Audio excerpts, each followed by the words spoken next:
చాలాసార్లు మనం ఏదైనా నేర్చుకోవాలి అనుకున్నప్పుడు తప్పుదారిలో వెళ్తాం కదా. లెక్కలేనన్ని ట్యుటోరియల్స్ చూస్తాం, కానీ రిజల్టేంటి? శూన్యం. ఈ పరిస్థితి మారాలి.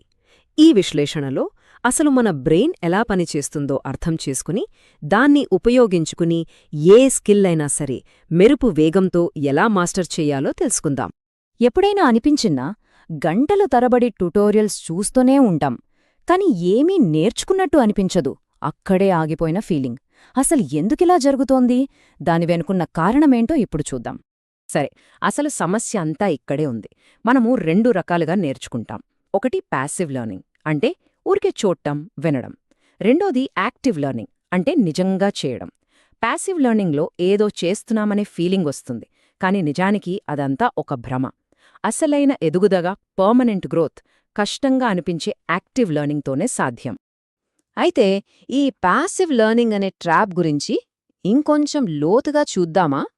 ఒక వీడియో చూశాక ఆహా, మొత్తం అర్థమైపోయింది అని ఎప్పుడైనా అనిపించిందా? మనందరికీ ఆ ఫీలింగ్ తెలుసు. కాని అది నిజంగా నేర్చుకోవడం కాదు. అది కేవలం ప్రొడక్టివ్గా ఉన్నామనే భ్రమ అంతే. అసలు మ్యాజిక్ ఎప్పుడు జరుగుతుందంటే, మన బ్రెయిన్కి ఒక ఛాలెంజ్ ఎదురైనప్పుడు, అది కష్టపడినప్పుడు. అప్పుడే మనం నిజంగా ఏదైనా నేర్చుకుంటాం.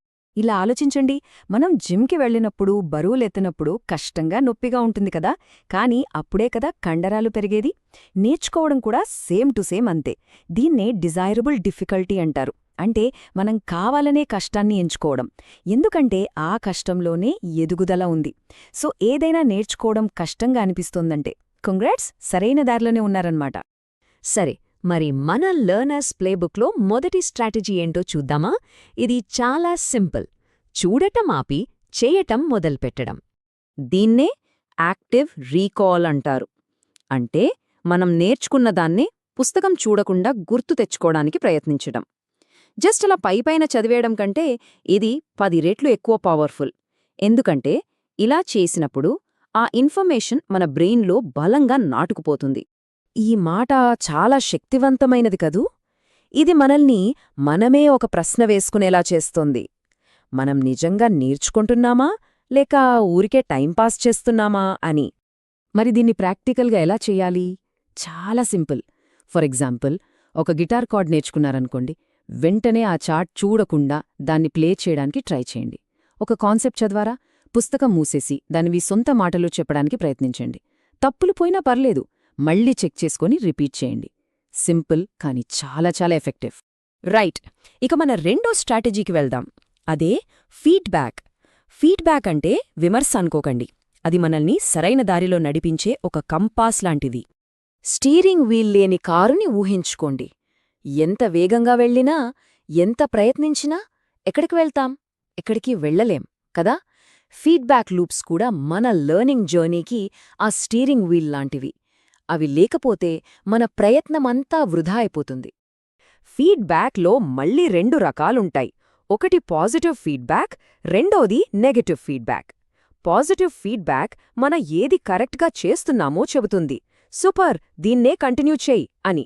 నెగటివ్ ఫీడ్బ్యాక్ మనం ఎక్కడ తప్పు చేస్తున్నామో సరిదిద్దుతుంది. మనం వేగంగా ఎదగాలంటే ఈ రెండు చాలా అవసరం. 10,000 గంటల రూల్ గురించి మనందరం వినే ఉంటాం.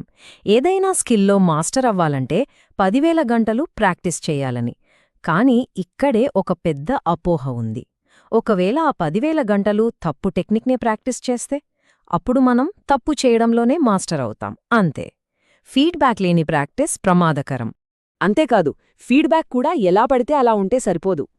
నెక్స్ట్ టైం ఇంకా బెటర్గా చెయ్యి అనే ఫీడ్బ్యాక్కి, నీ ఫుట్ ప్లేస్మెంట్ 2 ఇంచులు పక్కకుంది అనే ఫీడ్బ్యాక్కి చాలా తేడా ఉంది. మొదటిది మనకి ఎలా ఫీల్ అవ్వాలో చెప్తుంది, రెండోది ఏం చెయ్యాలో చెప్తుంది.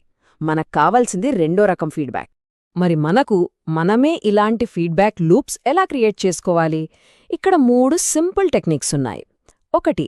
మనల్ని మనం రికార్డ్ చేసుకుని తిరిగి చూసుకోవడం. 2. ఒక ఎక్స్పీరియన్స్ ఉన్న కోచ్ లేదా మెంటర్ దగ్గర సలహా తీసుకోవడం. 3. ఒకేసారి అన్ని విషయాల మీద కాకుండా ఒక చిన్న విషయం మీద ఫోకస్ పెట్టి దాన్ని పర్ఫెక్ట్ చేయడం. ఓకే, మనం 3వ స్ట్రాటజీకి వచ్చేశాం. ఇది ఎఫిషియన్సీ గురించి. తక్కువ టైంలో ఎక్కువ నేర్చుకోవడం ఎలా? అదే కీలకమైన 20% మీద ఫోకస్ చేయడం. 80-20 ఈ నంబర్ని గుర్తుపెట్టుకోండి. దీన్నే పరేటో ప్రిన్సిపల్ అని కూడా అంటారు. ఇది మన లెర్నింగ్ స్టైల్ని పూర్తిగా మార్చేయగలదు. ఇది వినడానికి కొంచెం విచిత్రంగా ఉండొచ్చు, కానీ ఇది నిజం. మనకు వచ్చే 80% రిజల్ట్స్ మనం పెట్టే 20% ప్రయత్నం నుంచే వస్తాయి. అంటే మిగిలిన 80% ప్రయత్నం కేవలం 20% రిజల్ట్స్ని మాత్రమే ఇస్తుంది. సో తెలివైన వాళ్ళేం చేస్తారంటే ఆ కీలకమైన 20% ఏంటో కనిపెట్టి దానిమీదే ఫోకస్ పెడతారు. ఇది దాదాపు అన్ని రంగాల్లోనూ వర్తిస్తుంది. చూడండి, ఒక భాషలో కేవలం 20% పదజాలం తెలిస్తే 80% సంభాషణను అర్థం చేసుకోవచ్చు.